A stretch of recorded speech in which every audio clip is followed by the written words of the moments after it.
pemuda ni mengaku ini rumah dia. Orang tua ni tanya, siapakah wahai pemuda? Aku Tamliha bin Filistin. Maka sujudlah orang tua ni ke kaki Tamliha ni. Dia kata, inilah moyang aku yang lari daripada Raja Dicanius bersembunyi di gua, dan Nabi Isa dah memberitahu dia akan bangkit kembali.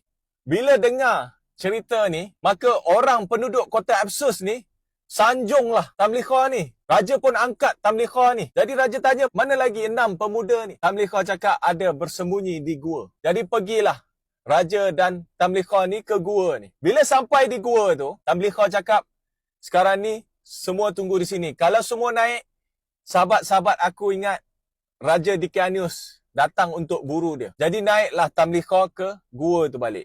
Bila dia naik ke gua, dia tanya kepada sahabat-sahabat dia ni, kamu rasa berapa lama dah kamu tidur di dalam gua ni? Sahabat dia ada cakap setengah hari. Ada yang jawab 1 hari. Tamliha cakap, kamu dah tidur di dalam gua ni selama 309 tahun dah.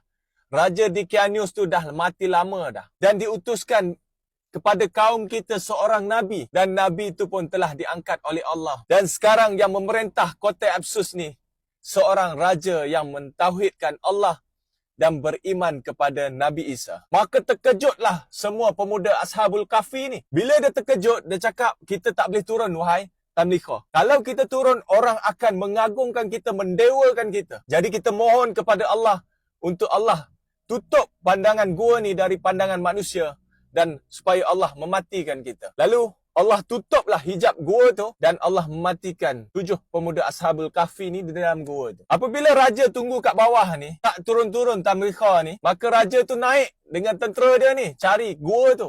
7 hari 7 malam, raja tu tak menjumpai gua tu. Maka itulah cerita tentang Ashabul Kahfi. Semoga memberi manfaat kepada anda. Assalamualaikum warahmatullahi wabarakatuh.